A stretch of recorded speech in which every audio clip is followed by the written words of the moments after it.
Hi friends, ഇന്ന് നമുക്കൊരു വട്ടയപ്പം തയ്യാറാക്കാം. ശർക്കര ഉപയോഗിച്ചുകൊണ്ടുള്ള വട്ടയപ്പമാണ്. നല്ല സോഫ്റ്റായ നല്ല സ്പോഞ്ച് പോലെ ഇരിക്കുന്ന നല്ല സൂപ്പർ വട്ടയപ്പമാണ് കേട്ടോ. ഇവിടെ ഇപ്പോൾ ശർക്കരയാണ് ഉപയോഗിച്ചിരിക്കുന്നത്. ഇതിന് പകരം നമുക്ക് പഞ്ചസാര ഉപയോഗിച്ച് വട്ടയപ്പം തയ്യാറാക്കാം. അപ്പോൾ നമുക്ക് വട്ടയപ്പം തയ്യാറാക്കാം. ഇവിടെ 1.5 ഗ്ലാസ് അരിയാണ് എടുത്തിരിക്കുന്നത് കേട്ടോ. അതിലേക്ക് വേണ്ടിയിട്ട് ഒരു 5-6 ശർക്കര എടുത്ത് വെച്ചിട്ടുണ്ട്. ഇതിലേക്ക് കുറച്ച് ഏലക്കായ, ജീരകം, 1 ടീസ്പൂൺ ഈസ്റ്റ് എടുത്തിട്ടുണ്ട്. അതേപോലെ തന്നെ കുറച്ച് പഞ്ചസാര, ഉപ്പിട്ട് വെച്ച തേങ്ങ വെള്ളമാണ് ഇത്. ഇവിടെ 1.5 ഗ്ലാസ് അരിക്ക് വേണ്ടിയിട്ട് 1 തേങ്ങയും പിന്നെ 1 മുറി തേങ്ങയും കൂടിയാണ് ചിരകിയെടുത്തിരിക്കുന്നത്. ഈ നൈസായി പൊടിച്ച അരി ഒന്ന് നമുക്ക് ചെറുതായി ഒന്ന് ജസ്റ്റ് ഒന്ന് ചൂടാക്കിയെടുക്കാം. നമുക്ക് കൈകൊണ്ട് തൊട്ട് നോക്കാൻ പറ്റുന്ന രീതിയിൽ തന്നെ ഒന്ന് ചെറുതായി ഒന്ന് ചൂടാക്കിയെടുക്കാം. ഇങ്ങനെ ചെയ്യുമ്പോൾ നമ്മുടെ വട്ടയപ്പത്തിൻ്റെ പശപ്പശപ്പ് അല്ലെങ്കിൽ ഒട്ടിപ്പിടിക്കലില്ലേ, അതൊന്ന് മാറ്റിയെടുക്കാൻ പറ്റും. ഇനി നമുക്ക് ശർക്കരയൊന്ന് ഉരുക്കിയെടുക്കാം. ഇതിലേക്ക് നമുക്ക് 1 ഗ്ലാസ് വെള്ളം ഒഴിച്ച് വെള്ളം ഒന്ന് ഉരുക്കിയെടുക്കാം.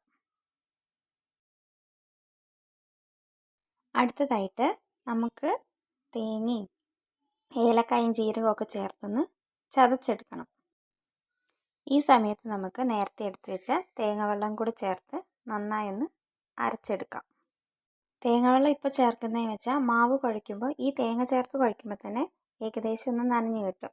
അല്ലെങ്കിൽ പിന്നെ വെള്ളം ചേർക്കുമ്പോൾ അധികം വെള്ളമായി പോയാലോ, അതുകൊണ്ടാണ് കേട്ടോ. നമ്മുടെ ശർക്കര ഉരുകി വന്നിട്ടുണ്ട്. ഇനി നമുക്കിതിലേക്ക് പാവ് കാച്ചാം. 2 സ്പൂൺ പൊടി എടുത്തിട്ട് അതിലേക്ക് 1 ഗ്ലാസ് വെള്ളം ഒഴിച്ച് നന്നായി കൈ വിടാണ്ട് ഇളക്കി പൊടി കാച്ചിയെടുക്കാം.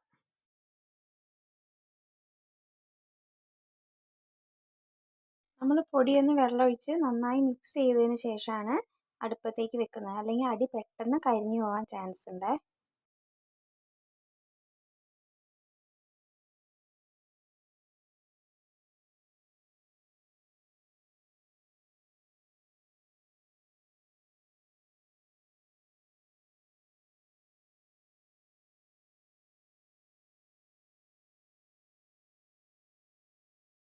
അപ്പോൾ നമ്മൾ പൊടി കാച്ചിയത് ഇവിടെ റെഡി ആയിട്ടുണ്ട്. ഇതാണ് ഇതിൻ്റെ ഒരു കൺസിസ്റ്റൻസി.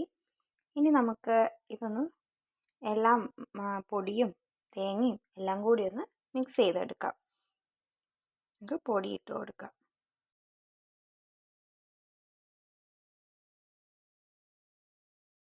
നമുക്കതിലേക്ക് നേരത്തെ അരച്ച് വെച്ചിരിക്കുന്ന തേങ്ങയും ജീരകവും എല്ലാം കൂടി ചേർത്ത് ആ മിക്സിയിൽ അതിട്ട് കൊടുക്കാം. ഇനി നമ്മൾ നേരത്തെ എടുത്ത് വെച്ച ഈസ്റ്റും ചേർത്ത് നന്നായി ഒന്ന് മിക്സ് ചെയ്യാം. അതിനുശേഷം ശർക്കര ഉരുക്കി വെച്ചത് നമുക്ക് കുറച്ച് ഈശോയി ഒഴിച്ച് നന്നായി ഒന്ന് ഇളക്കിയെടുക്കാം.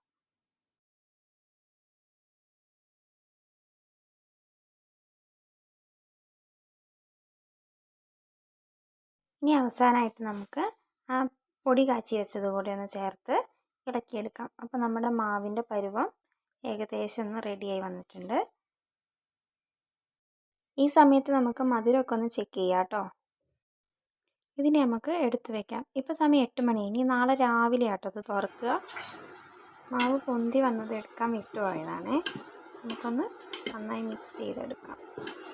ഇനി ഒരു പാത്രത്തിൽ നെയ്യ് തടവി നമുക്ക് മാവ് ഒഴിച്ച് ഇഡ്ഡലി പാത്രത്തിൽ വെച്ച് സ്റ്റീം ചെയ്തെടുക്കാം. മാവ് ഒഴിക്കുമ്പോൾ ഈ പാത്രത്തിൽ നിന്ന് പൊന്തി വരാനുള്ളൊരു സ്പേസ് അതിന് കൊടുക്കണം.